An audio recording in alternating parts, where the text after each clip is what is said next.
everybody, it's Mrs. Hofferberth. Today we're going to talk about density. Density is the measure of the amount of matter you have in a given volume, or the amount of mass per unit volume. I want to work with it pictorially and conceptually today. So I've drawn 3 boxes. Those 3 boxes are the same size, and those represent the volume or the space that each object is taking up. So there's 3 objects here. So these all have the same volume. But if you look, the red dots that I've drawn, that represents the particles that are inside of those materials. And you'll notice that those aren't the same. Let's use object 1 as our reference. As I compare objects 1 and 2, it looks like object 2 has more matter in the same amount of space. There's more dots. And that means that object 2 is more dense. So same volume, more matter, more particles, more dense. If I look at object 3 and compare that to object 1, now I've got the same number of particles, but every particle is bigger. There's more matter, there's more mass there.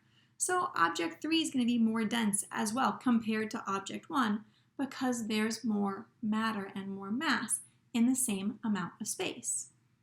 When we're looking at objects of equal volume, a greater density corresponds to either having more particles or more massive particles present.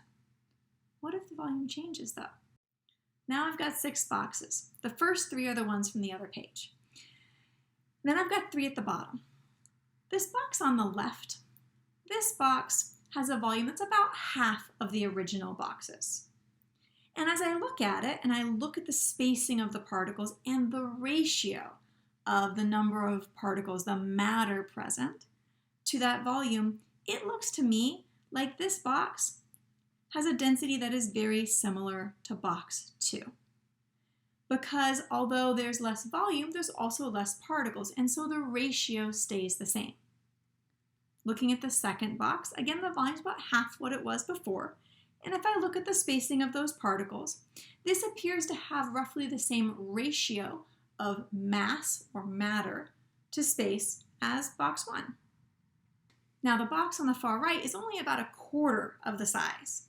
And as I look at that and I look at the ratio of the number of particles there are in that box, this looks to me like that ratio is most similar. And so this would have a density that is most similar to object 2.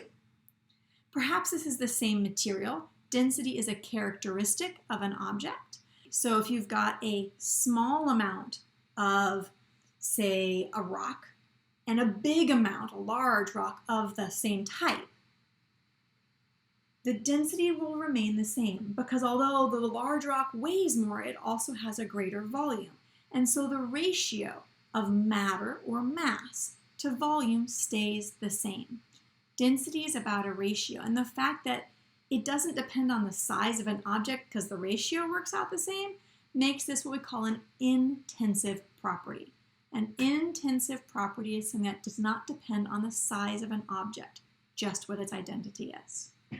Now, density has some everyday ramifications that you guys are familiar with but may not have thought about. And that has to do with floating. If you take 5 or 6 different objects and you layer them, and they don't just mix together because you've chosen things that can't actually just mix, you can actually tell what is more dense and what is less dense. Here's a picture of a density column where we have a clear liquid on top and then a red liquid and then kind of a yellowish liquid, a little white object, a blue liquid, and then a little silver rock.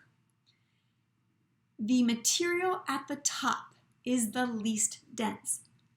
Less dense objects or materials float.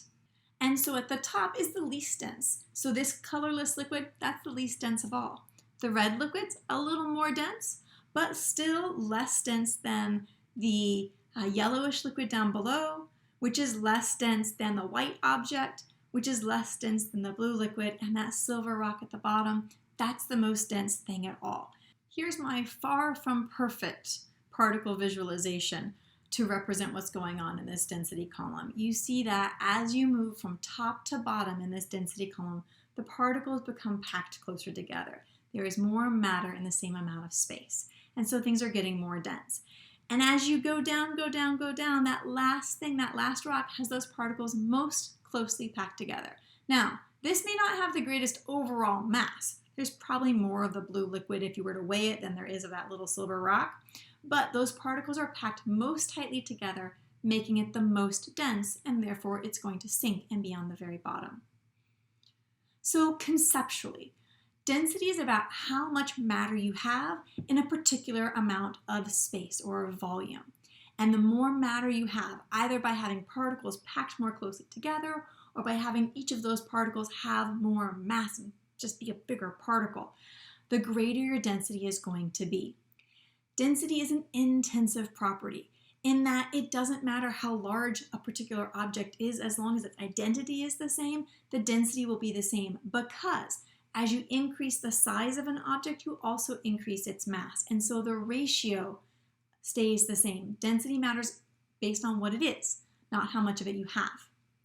And finally, floating is about density. The most dense things will sink, the least dense things will float when you put objects in contact and substances in contact with one another.